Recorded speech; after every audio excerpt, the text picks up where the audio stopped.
Satu pada Bapak. Silakan. Ini kelompok 5 siap ya? Baik, Prof. Terima kasih banyak atas kesempatannya. Oke, Ya, sebelumnya perkenalkan saya Erlina Aprilia Wulandari dengan NIM A. Saya dari perwakilan kelompok 1 ingin menyampaikan topik dari diskusi kami, yang dimana topik dari diskusi kami ini adalah fragmentasi habitat dan populasi orang hutan. Populasi orang hutan di Borneo itu mengalami penurunan akibat pembukaan hutan untuk perkebunan kelapa sawit di Kalimantan. Fragmentasi hutan ini menyebabkan habitat terpisah menjadi beberapa patch kecil sehingga populasi menjadi terisolasi. Data yang diperoleh yaitu pada 2000 saat itu terdapat 1.000 sedangkan pulang hutannya. Lalu pada tahun 2010 luas habitatnya 90.000 hektar dengan populasi orang hutan 11.000. Dan pada tahun 2020 luas habitatnya 60.000 hektar dengan populasi orang hutan 8.000.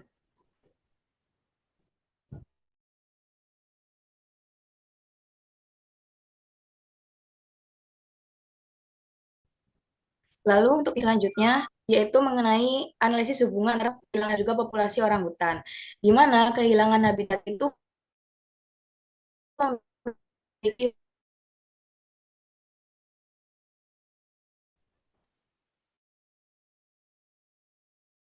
Iya, mohon suara maaf apakah Masih.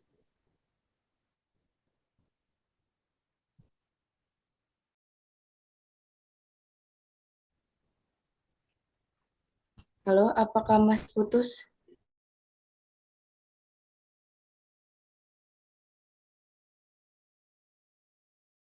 Ya, masih, Mas.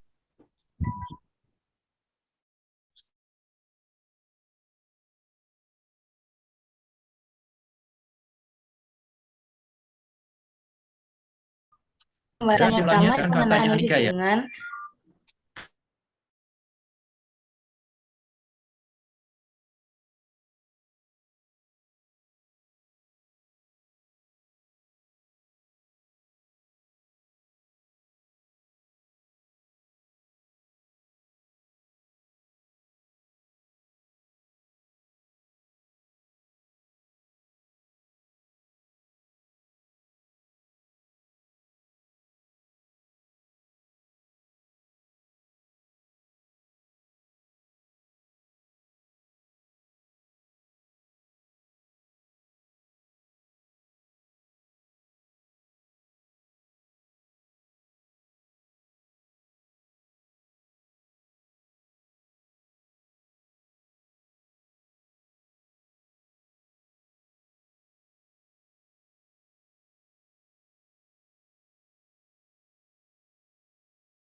Dalam jumlah yang besar. Sebagai kapasitas habitat akan langsung menetapkan ukuran populasi. Satu, semenjak kehilangan fragmentasi habitat, maka makin menurun populasi hutan karena kurangnya ruang hidup, sumber mana, serta meningkatnya isolasi pasien dan juga risiko kepunahan. Lalu yang selanjutnya kami mendiskusikan juga mengenai dampak fragmentasi habitat terhadap keragaman genetik. Fragmentasi habitat yang menyebabkan hutan menjadi bagian-bagian kecil sehingga kelompok orang hutan menjadi terisolasi ini itu kondisinya disebabkan karena kondisi ini itu membatasi pertemuan antara populasi dan juga pertemuan aliran gen. Dalam jangka panjang, isolasi tersebut ini dapat menurunkan keragaman genetik, sehingga menyebabkan meningkatnya risiko inbreeding, serta membuat populasi lebih rentan terhadap penyakit dan juga perubahan lingkungan. Akibatnya, kemampuan populasi orang hutan untuk bertahan. Untuk yang selanjutnya, kami juga mendiskusikan mengenai strategi konservasi apa, strategi konservasi apa apa yang paling efektif menjaga populasi orang hutan. Strategi konservasi yang paling efektif bukan hanya sekedar memindahkan orang hutan dari satu tempat ke tempat lain, melainkan menjaga hutannya sisa serta mempertahankan fragmen dan juga konservasi. Tanpa perbaikan tata kelola lanskap di Kalimantan, patch hutan yang tersisa hanya akan menyimpan populasi semakin kecil dan juga makin terisolasi.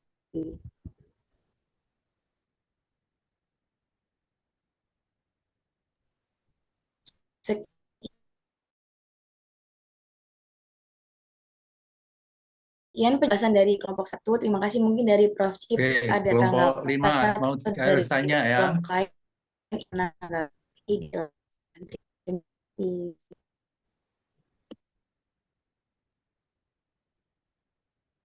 Ayo, kelompok 5 yang bertanya.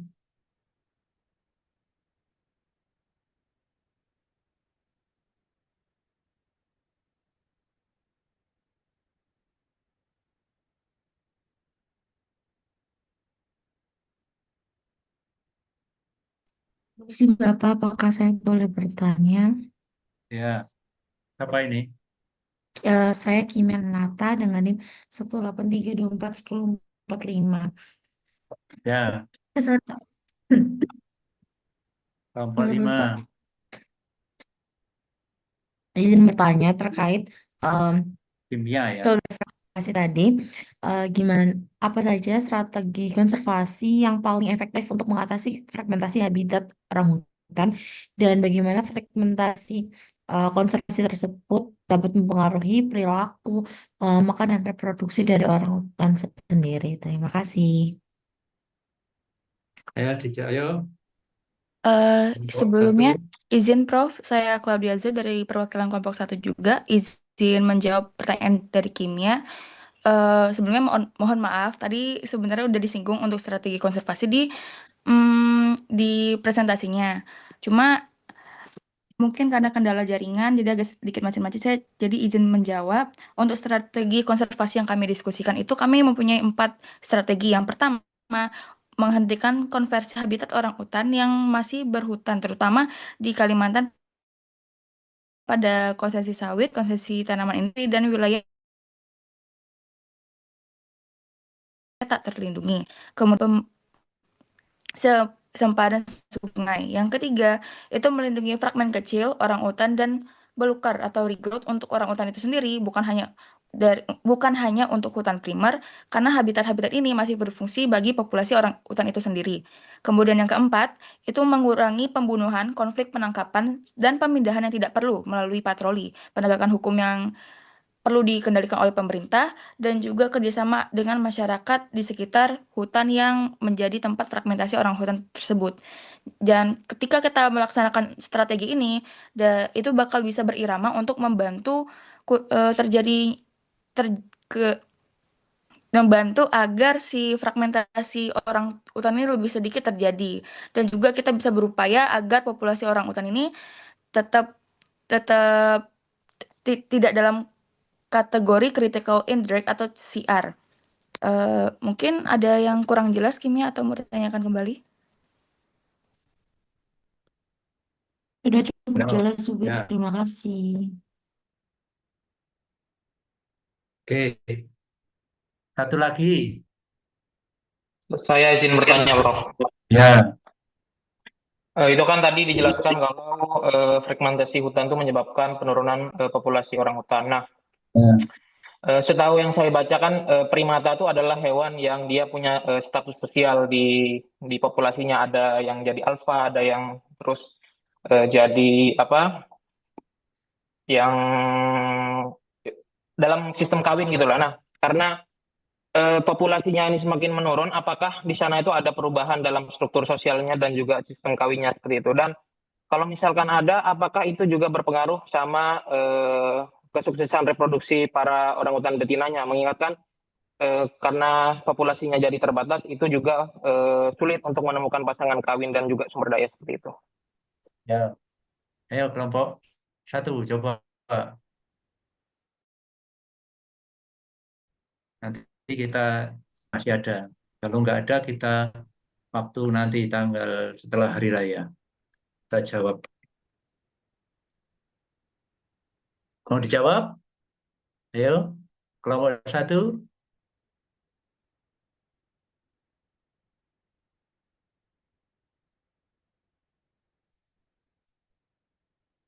Oke, kalau enggak kita lanjutkan presentasinya kelompok 2. Nanti saya catat ya, Mas Zain. Nanti Ya, akan Prof. saya pekan depan, 2 pekan lagi.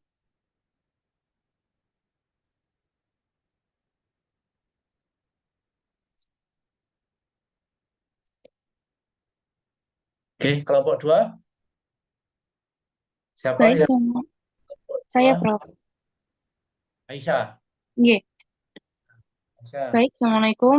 Saya dari perwakilan kelompok 2 di sini akan menjelaskan diskusi yang telah kami lakukan sebelumnya dengan soal seperti ini. Perdagangan satwa liar populasi terenggiling Sunda menurun drastis akibat perdagangan ilegal. Hewan ini banyak diburu untuk dijual ke pasar internasional. Data penyitaan perdagangan satwa tahun 2018 dengan jumlah individu disita 450, tahun 2019 jumlah individu 670, tahun 2020 jumlah individu 890, dan tahun 2021 720 individu telah disita. Untuk pertanyaan analisisnya, yang pertama yaitu, apa faktor utama meningkatnya perdagangan satwa liar? Faktor-faktor tersebut kami menemukan ada 5 faktor. Yang pertama, adanya tingginya peminatan pasar internasional di beberapa negara. Terenggiling dianggap memiliki nilai jual yang tinggi karena dipercaya sebagai bahan obat tradisional, sementara dagingnya dianggap sebagai makanan mewah. Permintaan pasar ini yang tinggi membuat pemburu terus menangkap dan mencari terenggiling di alam. Faktor kedua yang itu keuntungan ekonomi yang besar karena harga jual terenggiling dan bagian tubuhnya sangat mahal di pasar gelap. Karena keuntungannya tinggi tersebut, banyak orang yang tergiur untuk berburu dan terlibat perdagangan ilegal, walaupun hal tersebut sudah melanggar hukum baik di Indonesia maupun di luar negeri, yang dapat berisiko di penjara atau dalam jeruji besi. Faktor ketiga yaitu adanya kurangnya kesadaran masyarakat tentang konservasi dan pentingnya menjaga satwa liar untuk keseimbangan ekosistem. Karena banyak masyarakat yang menganggap satwa liar itu perburuan satwa liar itu sebagai hal yang biasa atau sebagai sumber penghasilan tambahan, sehingga perburuan ini masih terus dilakukan dan aturan-aturan tertentu itu belum diterapkan dengan tegas di beberapa tempat. Yang keempat yaitu adanya lemahnya pengawasan dan penegakan hukum dari aparat-aparat. Kelima yaitu adanya kemiskinan dan keterbatasan lapangan kerja yang membuat masyarakat terus melakukan perburuan satwa liar seperti terenggiling untuk dapat bertahan hidup sebagai sarana yang mudah untuk mendapatkan penghasilan tambahan. Kemudian pertanyaan kedua yaitu, mengapa penegakan hukum sering kurang efektif? Karena ini terjadi akan beberapa hal. Yang pertama karena keterbatasan jumlah petugas dan luasnya wilayah pengawasan, sehingga perburuan dan penyelundupan sulit terdeteksi. Kedua, adanya jaringan perdagangan ilegal yang terorganisir, sehingga membuat pemburu dan distribusi internasional lebih mudah untuk memperdagangkan hewan-hewan di pasar gelap.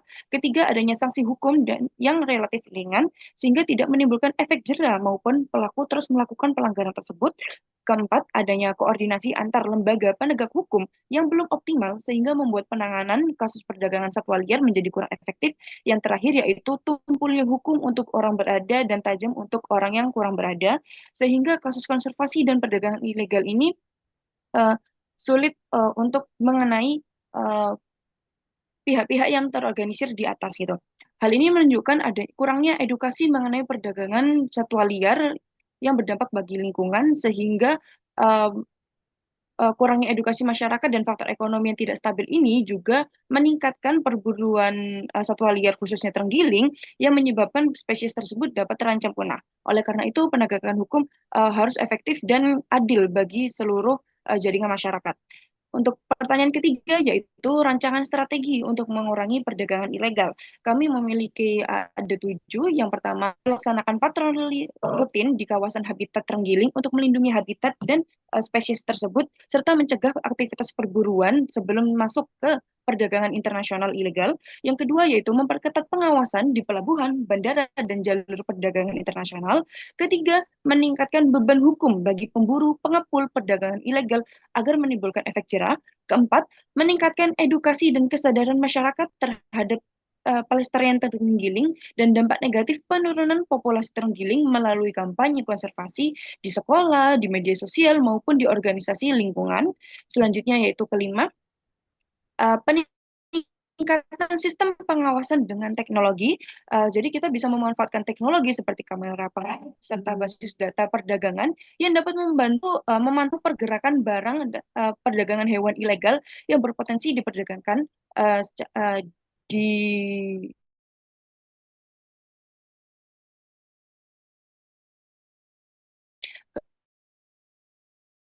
berkelanjutan sehingga dapat lokal pertanian berkelanjutan ekolokal yang tidak berdampak pada kelangkaan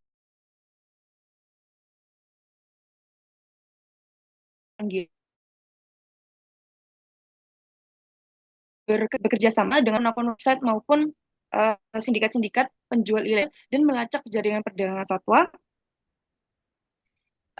Terakhir yaitu selanjutnya yaitu ada hubungannya dengan yang pertama yaitu dengan penegakan hukum. Petugas kehutanan, polisi, dan bea cukai juga perlu diberikan pelatihan khusus untuk mengenali satwa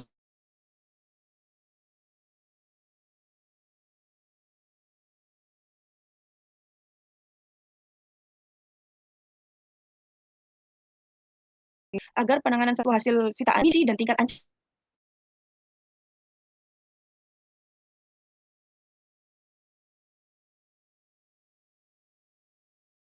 dalam satu website untuk menentukan konservasi yang lebih efektif. Apakah ada pertanyaan?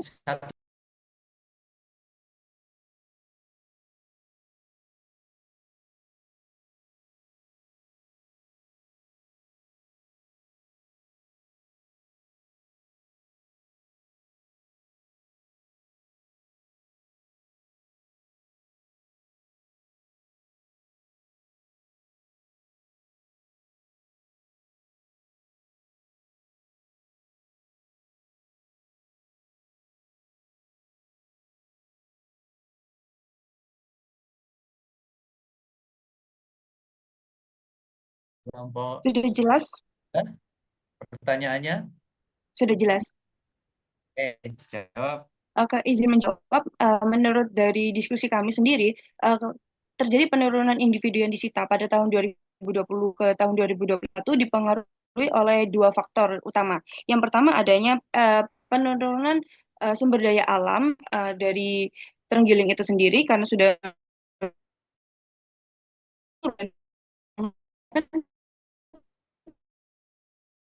ini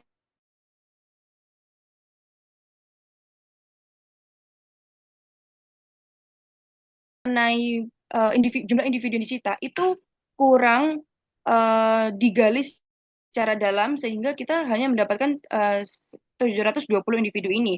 Jadi bisa jadi karena kurangnya data ini akibat pandemi bisa terjadi peningkatan maupun jumlah individu yang di stagnan. Apakah jawab? Sudah, terima kasih Ais. Ya, sekarang soalnya karena Terima kasih kita Prof. harus ada Teman-teman.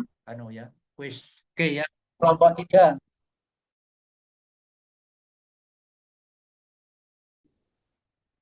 Kelompok 3, ayo siapa yang menjadi juru bicaranya?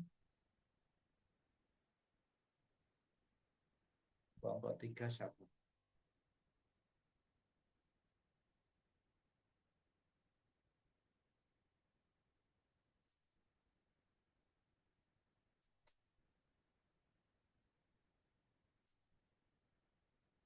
Dan 1 sampai 10, 10 sampai 20, 20, 30. Ayo, nomor 3. Ini soalnya waktunya kita ini. Siti, Galuh, Nadia, Nadifa.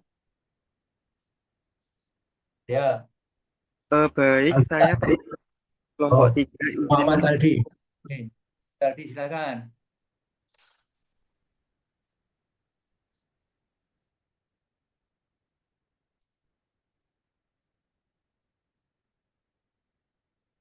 Oke. Ya, silakan Muhammad Aldi. Baik, Assalamualaikum warahmatullahi wabarakatuh. Kami dari kelompok 3 izin presentasikan hasil diskusi kami mengenai konflik manusia dan satwa liar, yaitu populasi gajah Sumatera sering memasuki area perkebunan dan merusak tanaman masyarakat di sekitar Taman Nasional Waikambas. Data konflik manusia satwa pada tahun 2017 terdapat 35 konflik, tahun 2018 42 konflik, tahun 2019 55 konflik, dan tahun 2020 konflik. Dengan pertanyaan analisis, nomor 1, apa penyebab meningkatnya konflik manusia dan gajah? Nomor 2, apa dampak konflik terhadap konservasi gajah? Nomor 3, bagaimana strategi mitigasi konflik yang efektif? Untuk hasil jawaban pertanyaan nomor 1, penyebab meningkatnya konflik manusia dan gajah di sekitar Taman Nasional Waikambas. Yang pertama, alih fungsi lahan hutan berubah jadi perkebunan sehingga habitat dan pakan gajah berkurang dan gajah keluar ke lahan warga. Yang kedua, penurunan pakan alami, kekurangan makanan membuat gajah mencari tanaman pertanian yang lebih mudah dan bergizi. Yang ketiga, fragmentasi habitat. Habitat terpecah oleh jalan dan permukiman, sehingga jalur migrasi terganggu dan gajah masuk wilayah manusia. Yang keempat, pertumbuhan penduduk, ekspansi pemukiman, dan lahan pertanian meningkatkan pertemuan manusia dan gajah. Yang kelima, perubahan perilaku atau habituasi gajah yang terbiasa dengan manusia, sehingga lebih berani masuk kebun atau desa. Yang keenam, pengelolaan batas kawasan lemah atau batas tidak jelas sehingga gajah mudah keluar masuk kawasan konservasi. Selanjutnya akan disampaikan oleh teman. Untuk pertanyaan nomor 2 yaitu apa dampak konflik terhadap konservasi gajah? Konflik antara manusia dengan gajah Sumatera menimbulkan dampak yang kompleks dan saling terkait tidak hanya bagi masyarakat tetapi juga bagi kelestarian satwa itu sendiri. Secara ekologis, konflik ini menyebabkan penurunan populasi gajah secara signifikan karena banyak individu yang mati akibat dibunuh oleh manusia. Sementara itu, laju reproduksi gajah yang lambat membuat pemulihan populasinya menjadi sangat sulit. Kondisi ini dipicu oleh kerusakan dan penyempitan habitat yang memaksa gajah keluar dari kawasan hutan untuk mencari makan. Oke. Sehingga mereka kerap memakai berjagung, pisang, kakao, dan kelapa rusak atau habis dimakan oleh gajah. Kemudian menimbulkan kerugian ekonomi yang berat bagi masyarakat yang hidupnya pada hasil pertanian. Dampak ekonomi yang terus-menerus ini secara perlahan mengikis dukungan masyarakat terhadap upaya konservasi karena mereka merasa sebagai pihak yang paling dirugikan. Dengan demikian, kombinasi antara konflik yang berkepanjangan, penurunan populasi gajah akibat perburuan, dan kerusakan kerusakan habitat yang semakin parah menjadi ancaman serius yang dapat menggagalkan keberhasilan konservasi gajah Sumatera dalam jangka panjang. Untuk pertanyaan nomor 3 yaitu bagaimana strategi mitigasi konflik yang efektif. Upaya mitigasi konflik antara manusia dan gajah Sumatera dilakukan melalui berbagai pendekatan yang bersifat Ya, teknis maupun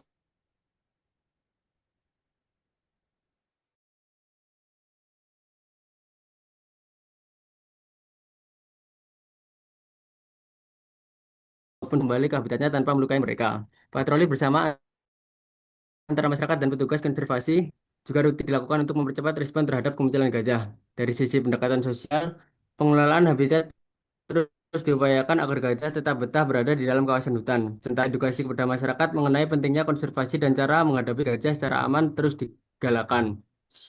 Seiring perkembangan teknologi, pendekatan modern seperti early warning system berbasis GPS collar dan sensor deteksi pergerakan mulai banyak digunakan untuk meningkatkan efektivitas pemantauan dan pencegahan konflik secara lebih akurat cepat. Sekian presentasi dari kelompok 3. Jika ada pertanyaan, boleh. ya, kelompok 1 yang bertanya, kelompok 1.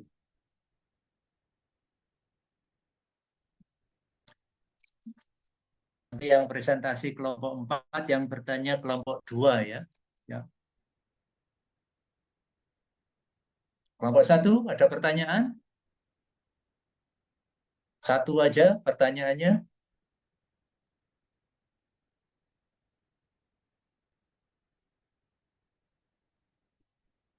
Saya mau bertanya mengenai bagaimana strategi terbaik untuk menciptakan koeksistensi antara manusia dan gajah di wilayah yang sama. Ya, ya kelompok 3.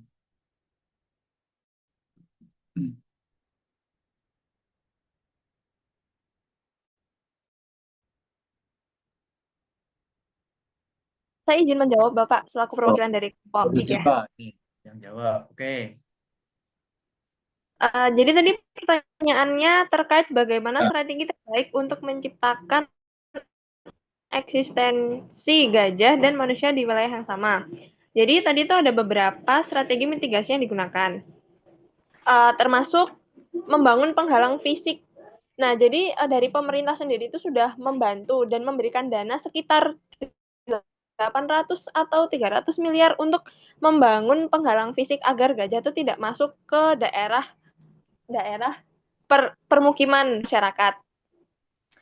Kemudian yang kedua itu ada membuat menara pengawas. Jadi itu selain membuat pagar, dari masyarakat, mungkin dari pemerintah itu juga perlu membuat pagar pengawas untuk melihat apakah gajah-gajah tersebut masih berusaha untuk merusak atau mencari makanan di dekat permukiman. Apabila masih mencari makanan di dekat permukiman, mungkin yang ketiga yaitu dengan menambah struktur vegetasi sebagai bahan pakan. Nah, selain itu ada tambahan berupa adanya GPS collar atau kalung pelacak berbasis satelit atau GPS yang dipasang pada leher satwa liar, terutama pada gajah Sumatera, untuk memantau pergerakan, rute migrasi, dan perilaku secara real time. Nah, di Indonesia sendiri, GPS collar-nya itu sering digunakan oleh Balai Konservasi Sumber Daya Alam. Jadi, yang terpenting dan paling efektif itu ada 3. Dan itu tuh menurut kami itu runtut dan harus dilakukan secara berurutan. Jadi yang pertama yaitu pembangunan penghalang tersebut, kemudian yang kedua pembangunan menara pengawas dan pemberian GPS collar, dan yang ketiga adalah pengembalian struktur vegetasi yang sesuai untuk makanan gajah tersebut agar tidak masuk ke pemukiman warga. Seperti itu. Apakah cukup menjawab? Gimana? Ya,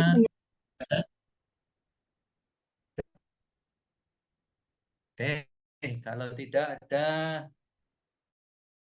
sudah, karena itu 4 ya, sekarang kelompok 4. Kelompok 4. Baik, sebelumnya apakah suara saya terdengar, Prof? Oh ya, sudah. Oke. Isi lah. Ya, Krisis.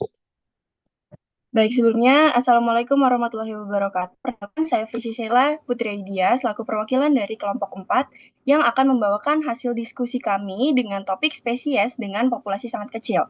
Studi kasus yang kami bawakan hari ini adalah populasi kecil badak Jawa di Taman Nasional Ujung Kulon.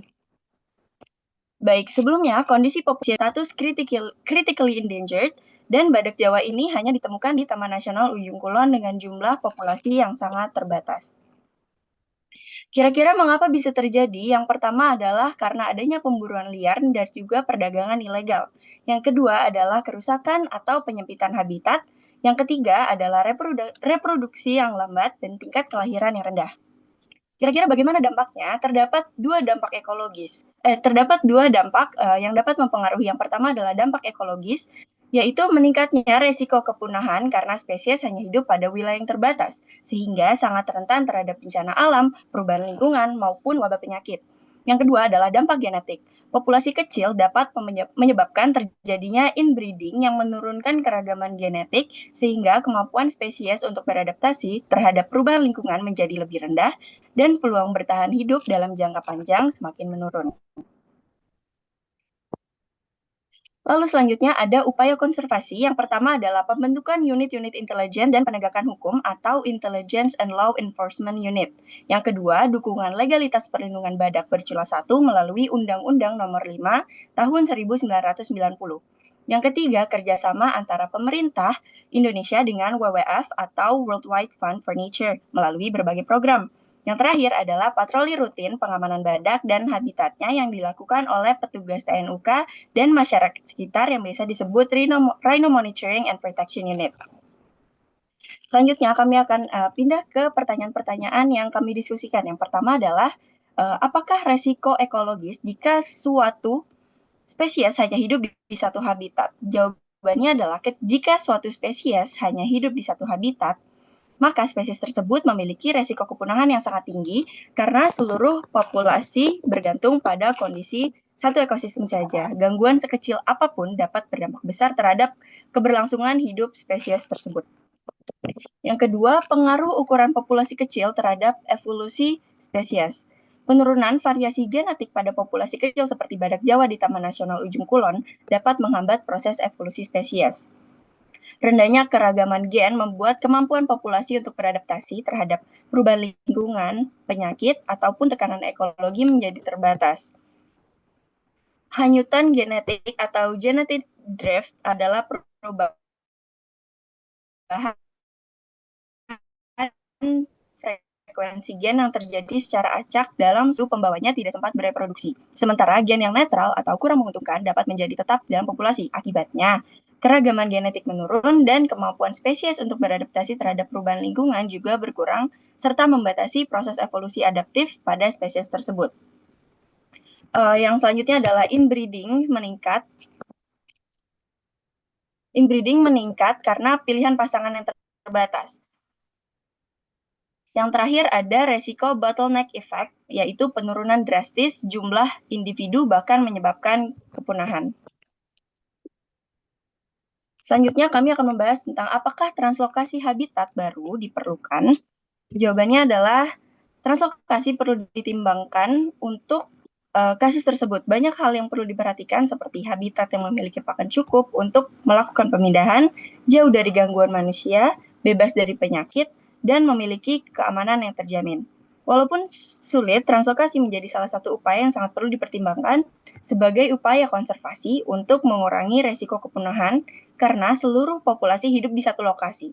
Jika terjadi bencana alam, wabah penyakit, ataupun gangguan lingkungan di habitat tersebut, maka seluruh populasi dapat terancam sekaligus. Dengan memindahkan sebagian individu ke habitat yang lain, populasi dapat terbagi ke beberapa lokasi sehingga peluang kelangsungan hidup spesies menjadi lebih besar. Selain itu, translokasi ini juga dapat membantu memperluas wilayah sebaran spesies sehingga ekosistem lain dapat kembali dihuni oleh spesies tersebut. Sekian dari kami. Jika ada pertanyaan, kelompok yang bertanya berarti kelompok 2.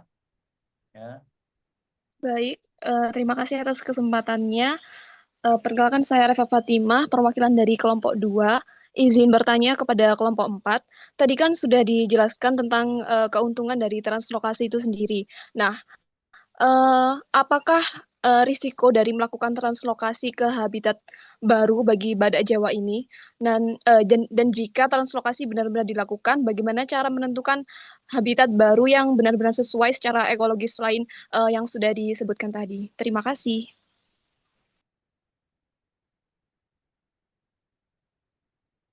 Sebelumnya izin menjawab. Izin dengan Halin nomor dengan NIM 39 aku izin menjawab.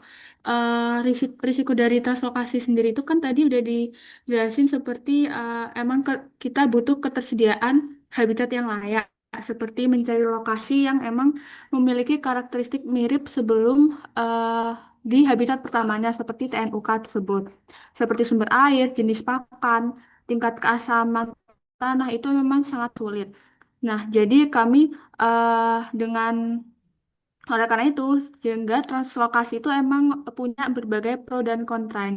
Dan juga udah ada beberapa tempat yang emang mirip tetapi pasti ada plus minus masing-masing di tempat tersebut. Seperti di Sloka Marga Satwa Cikepuk, Jawa Barat, itu mereka memiliki ekosistem hutan hujan dataran rendah dan kawasan pantai yang mirip sama Taman Nasional Ujung Kulon. Tapi terlalu banyak aktivitas manusia dan dibutuhkannya proses rehabilitasi vegetasi pakan yang cukup. Sehingga badak tersebut tuh masih belum dipindahkan. Kemudian yang kedua juga ada cagar alam Leweng Sancang di Jawa Barat yang merupakan salah satu hutan dataran rendah yang masih tersisa. Dan mereka tuh memiliki ketersediaan air dan yang baik sama lingkungan yang masih sangat sesuai untuk berlaku badak. Tapi tekanan populasi manusia di daerah tersebut itu masih cukup tinggi. Jadi masih butuh patroli dan penjagaan yang ketat untuk menjamin keamanan badak tersebut.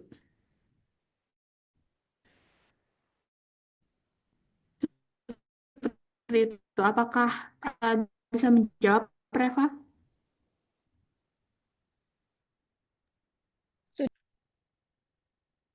Kelompok Baik. 5 nih. Terakhir kelompok 5 yang tanya Ya, kelompok 3 ya. Siap kelompok 3. Oke, sebelumnya saya Azahra Putri dengan NIM 043 selaku perwakilan dari kelompok 5 yang akan mempresentasikan hasil diskusi kami mengenai perubahan suhu laut yang menyebabkan kerusakan habitat penyu hijau di beberapa wilayah pantai di Indonesia. Perubahan suhu laut yang ekstrim kini menjadi ancaman yang eksistensial bagi populasi penyu hijau di berbagai wilayah pesisir Indonesia. Dampak-dampaknya yakni seperti suhu pasir yang meningkat, lalu rasio kelamin tukik yang berubah, dan kenaikan permukaan air laut dan berkurangnya sumber makanan. Peningkatan suhu pasir ini menyebabkan ketidakseimbangan populasi karena dominasi tukik betina atau feminisasi serta menurunkan tingkat keberhasilan penetasan dan kualitas fisik bagi penyu akibat panas ekstrim yang melampaui batas biologisnya. Lalu untuk rasio kelamin tukik yang berubah ini menyebabkan ambang batas suhu, fenomena feminisme massal dan ancaman kepunahan populasi yang menyebabkan ketidakseimbangan rasio kelamin yang ekstrim atau terlalu banyaknya bayi betina yang akan menyulitkan proses reproduksi di masa depan, yang pada akhirnya ini menurunkan keragaman genetik dan populasi. Untuk kenaikan permukaan air laut dan berkurangnya sumber makanan ini disebabkan oleh pemanasan global yang menyebabkan erosi pantai, berkurangnya lokasi bertelur, dan berkurangnya sumber makanan. Mengapa perubahan suhu itu mempengaruhi rasio kelamin penyu? Karena berbeda dengan manusia yang ditentukan oleh kromosom XY, jenis kelamin penyu ini ditentukan oleh suhu lingkungan selama periode inkubasi, khususnya pada trimester kedua. Terdapat titik kritis yang disebut suhu pijakan, yang jika suhu sarang berada di atas titik ini, maka mayoritas tukik akan lahir sebagai betina. Suhu ekstrim ini yang terus meningkat beresiko menghilangkan populasi jantan di masa depan. Lalu, perubahan iklim mempengaruhi keberhasilan reproduksi yang menciptakan badai sempurna yang menghambat reproduksi, seperti penurunan daya tetas, gangguan siklus, dan juga kerusakan fisik sarang. Lalu strategi konservasi yang dapat dilakukan untuk melindungi penyu diantaranya adalah relokasi ke sarang semi alami, yakni memindahkan telur ke area penangkaran yang lebih teduh atau memiliki sistem kontrol suhu. Lalu pemberian naungan atau shading, yakni dengan memasang jaring peneduh atau menanam vegetasi pantai di sekitar area peneluran untuk menurunkan suhu pasir secara alami.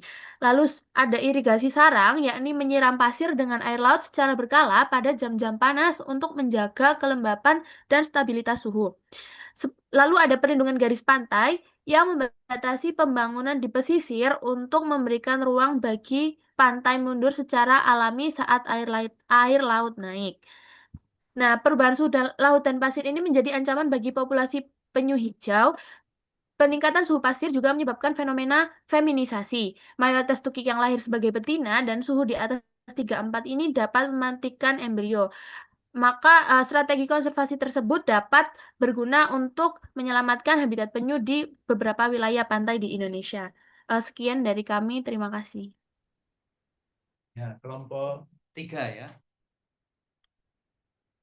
Saya menjadi wakil bertanya kelompok 3. Permisi, Prof.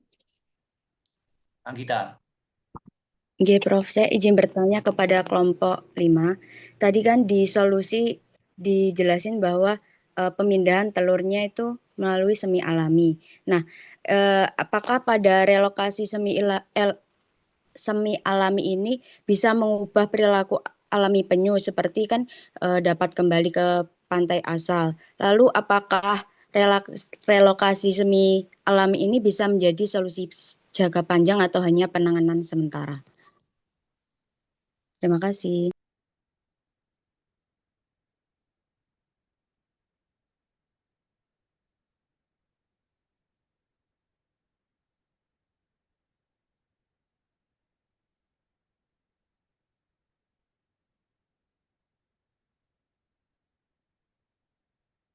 Ya, kelompok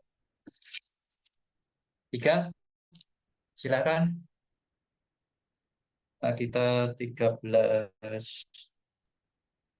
Sebentar, Prof. Ya, siapa yang bertanya? Kelompok 3, perwakilannya. Yang bertanya tadi, Prof. Oh ya, Anggita ya. Zahra dan teman-teman yang mau menjawab. Izin menjawab, Prof. Saya Kimia Renata dari kelompok 5. Untuk jawabannya itu relokasi telur ke sarang semi alami itu dapat membantu meningkatkan keberhasilan dari penetasan dengan mengontrol suhu lingkungan. Namun, tindakan ini tuh berpotensi sedikit mempengaruhi perilaku penyu, terutama dalam imprinting lokasi peneluran ketika mereka dewasa. Meskipun begitu, eh, jika tetap dilakukan, eh, apa semi alami ini itu dapat eh, meminimalisir dampak yang lebih berat. Tapi bukan penyebab utama seperti Oke, berarti relokasi ini itu bukan solusi jangka panjang karena hanya mengatasi dampak bukan penyebab utama seperti pemanasan global dan kerusakan habitat. Sehingga tetap perlu dilakukan kombinasi untuk upaya konservasi yang lebih berkelanjutan seperti itu. Apakah sudah menjawab Anggita? Sudah, Kimia. Terima kasih. Baik, terima kasih.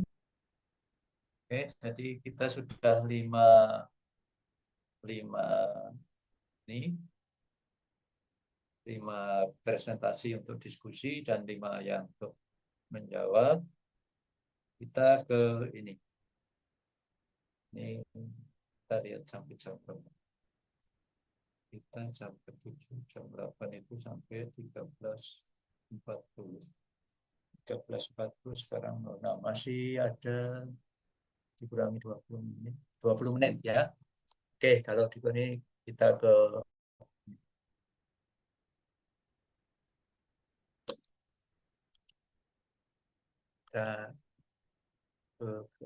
share dulu.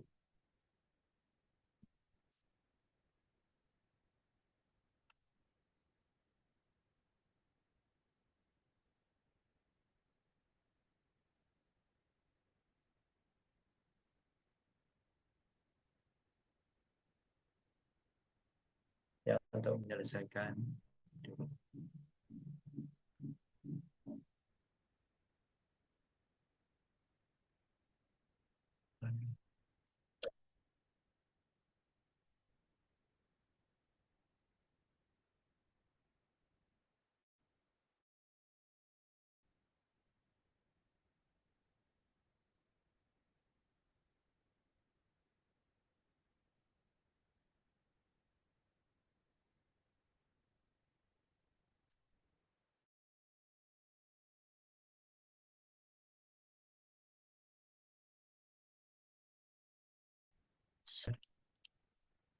Oke, untuk beberapa ini kita masih mewakilkan ke 15 menit ya, sampai ke ini. Kita sudah kelihatan PPT-nya? Sudah. Pun, Prof. Sudah ya? Oke. Sudah saya presentasikan ya, jadi jangan khawatir.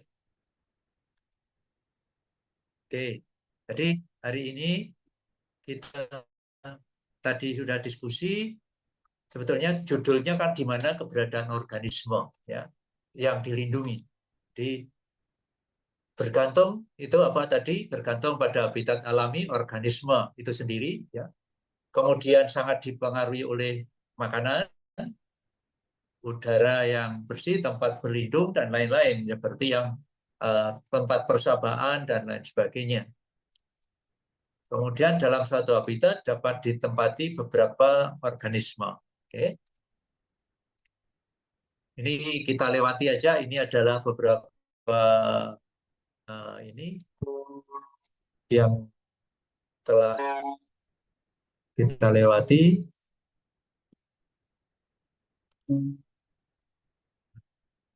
Panjang.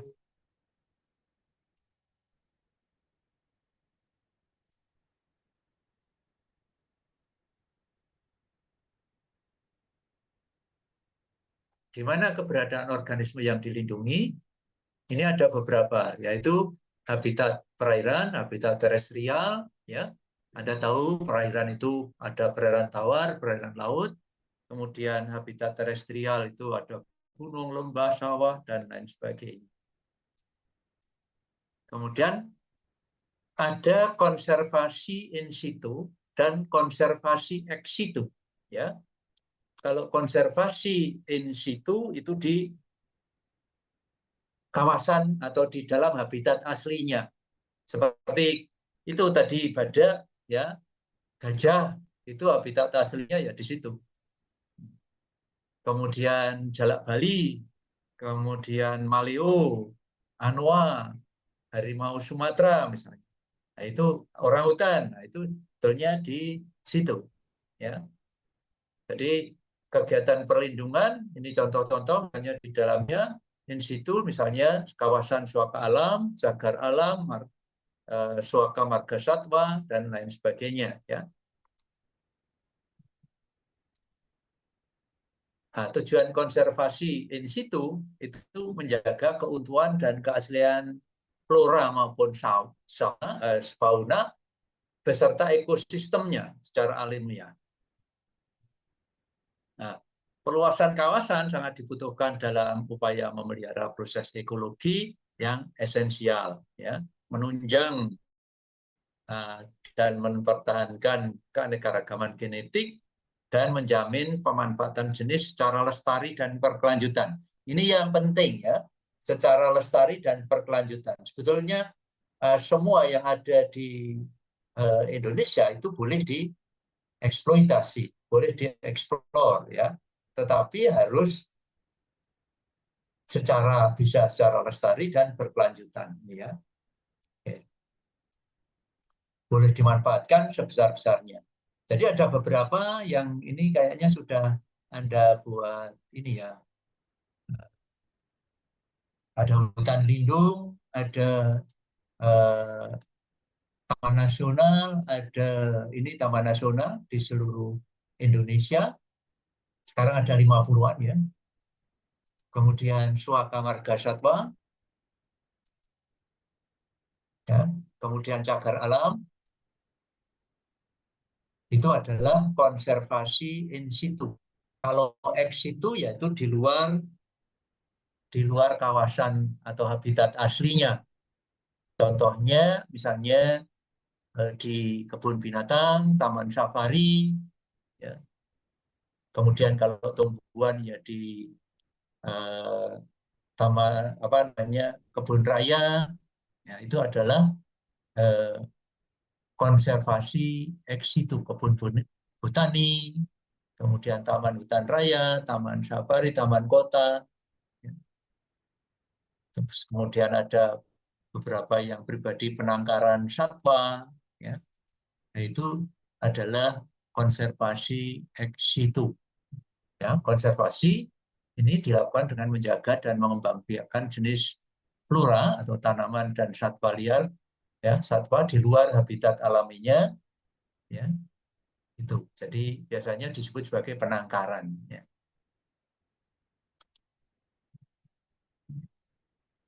Jadi kalau yang ex itu memanipulasi objek yang dilestarikan untuk dimanfaatkan. Ya. Nah, ini cara konservasi ex situ itu biasanya dianggap sulit karena atau dilaksanakan dengan keberhasilan tinggi sebabkan jenis yang dominan terhadap kehidupan alaminya itu sulit beradaptasi dengan lingkungan ya buatan ya. Jadi perlu kehati-hatian. Ini taman safari ya. Ada 2 ada 3 nih. Ada di Bogor, ada Pasuruan, kemudian ada di Bali. Di Gianyar ya, di Gianyar. Kemudian kebun botani ada di situ adalah ex situ untuk melakukan koleksi, pemeliharaan, penangkaran, terutama ada tumbuhan langka dalam untuk mengembangkan baru ya. Biasanya ya kalau yang dulu dikelola oleh LIPI, tapi sekarang oleh BRIN. Tapi sekarang di semua yang kebun raya itu diswastakan untuk pengelolaannya. Ya, diswastakan. Nggak tahu ini nanti ke depannya apakah bertambah koleksinya atau tidak. Ya. Mestinya harusnya bertambah dengan pemasukan dari pengunjung. Ya. Kemudian kebun binatang. Ya. Kemudian ini ada banyak gembira lokal Surabaya dan sebagainya. Kemudian konservasi satwa liar ini adalah bentuk praktek melindungi spesies tumbuhan dan hewan serta habitatnya ya. Karena apa? Itu sebetulnya untuk keseimbangan dan stabilitas pada proses alamiah. Karena apa? Karena kita tahu bahwa ada di dalam suatu ekosistem itu ada food chain, ya, ada rantai makanan. Kalau nanti maka seluruh rantai makanan itu akan terganggu, terutama nanti yang puncak ya, yang puncak. Jadi itu ya. Mungkin kita ada yang bertanya untuk ini.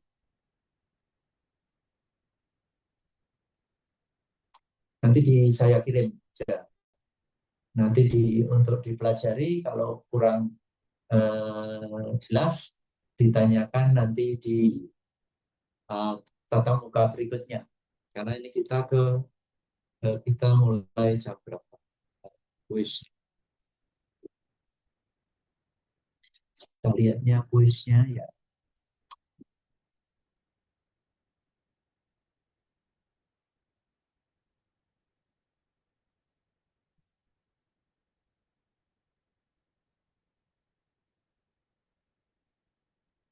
Lima puluh tujuh.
Oke, saya bukanya dulu.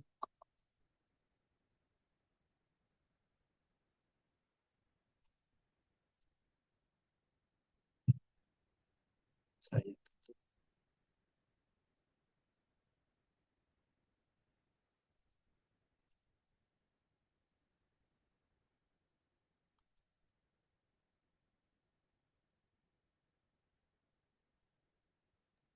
Permisi, Prof.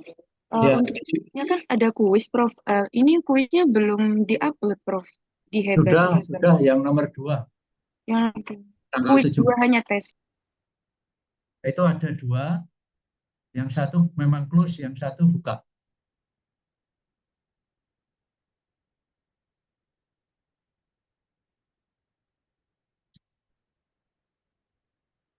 Yang jam tadi ada ekologi, biodiversitas ekosistem sudah tutup. Kemudian di atasnya ada 2 ya. Yang satu tertutup, yang satu yang buka. Sudah ketemu? Adanya kuis 2 hanya tes, Prof. Hah? Adanya kuis 2 hanya tes sama yang ditutupnya tanggal Ada.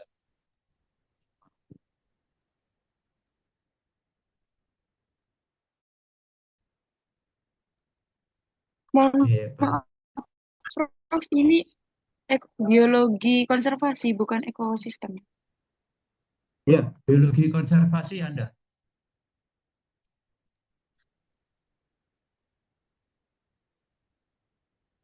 Yang tidak ada pertanyaannya, Prof. Ini yang nomor 3, yang biologi konservasi kuis 1 D2 open. Kalau yang kan ada 2 soalnya ya. Itu kemarin kita belum bisa jadi ini. Yang nomor 2. Yang kuis 2 hanya tes nih, Prof. 2 kan itu. Belum ada pertanyaannya ditambahkan. Nah, ini yang 17 Maret 1.30 PM. Oh, berarti kita masih kurang 9 menit, atau saya majukan aja. Tapi mohon maaf, Prof, di Hebat kami belum ada. Adanya yang kuis yang Hebatnya tanggal 10. Nih, yang 13.21. Oh, 13.21 mulainya. Tapi kalau di Hebat kita itu tanggal 10, Prof. Pukulnya sampai 13.50. Kalau di Hebat kita itu tersedianya sampai tanggal 10 Maret, sedangkan sekarang sudah 17 Maret. Tanggal 17 ini? Iya, tapi yang di Hebat kita tanggal 10 Maret. Enggak ada kok ini. Tanggal 17 tidak ada, Prof. Belum muncul. Hah? Coba.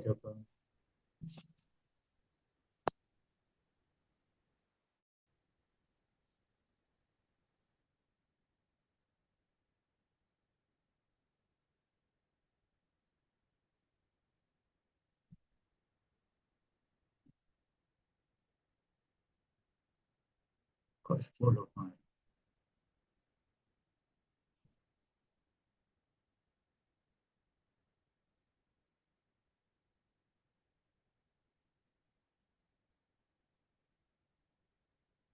Bentar.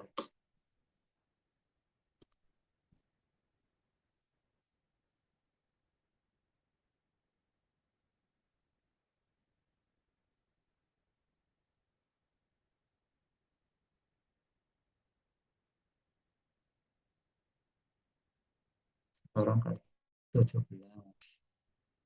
13 berapa? Kita mulai 13, 25. 17 Maret. 25 tambah 10, 35.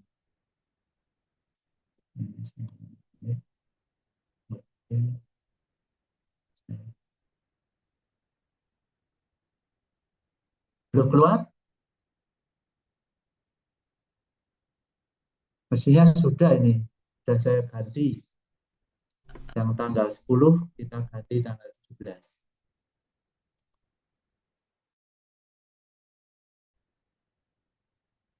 Udah bisa?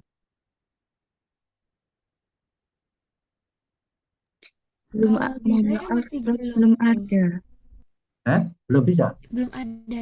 Jadi di hebat kami tuh tulisannya dia available yang tanggal 10 Maret itu, Prof. Belum diubah yang ke tanggal 17. Oke, benar, saya ganti lagi, saya ininya dulu. Hmm.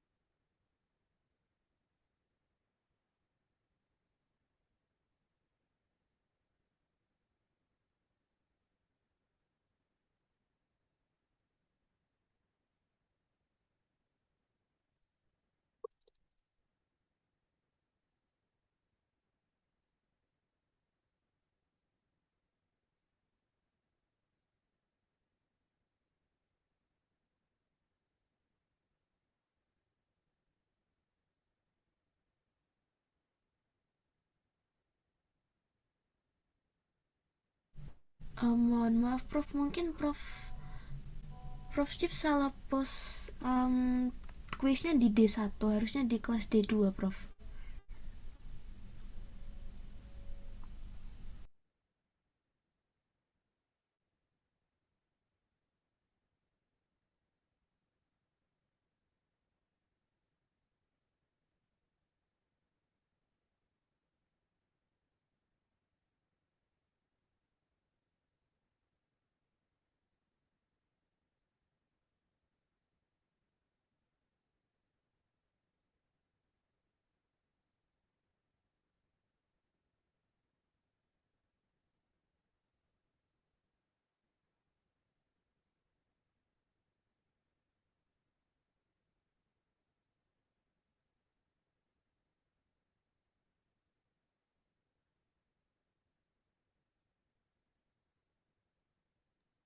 Permisi, Prof. Mungkin uploadnya ini di kelas D2, di kelas D1, Prof. Ini kelas D2, Biologi Konservasi. Oh iya, ya, sudah. Terima kasih.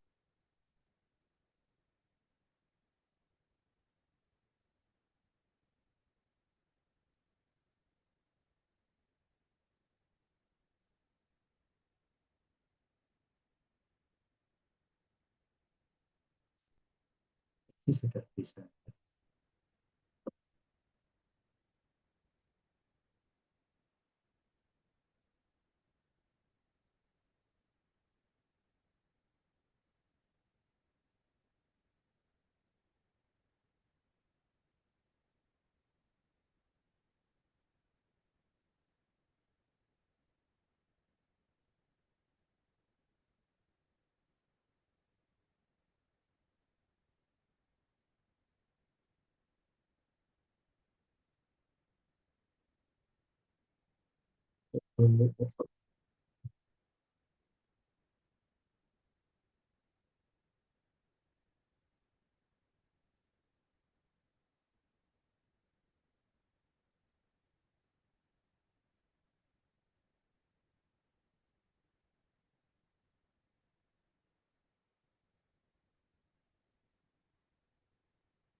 Oke, kalau waktunya ini mepet ya, belum selesai ini saya ini kan aja.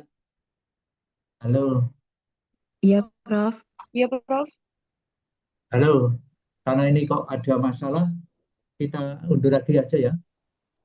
Oke, Prof. Iya, Prof. Kita undur aja karena Minggu ini depan kita ya, nggak Prof. boleh apa namanya lewat jamnya Oke, ini, Prof. ganggu yang lain ya. Iya. Kita pastikan tanggal berapa kita masuk lagi. 31, Prof. Kita tanggal 31. Oke, nanti diumumkan aja ya.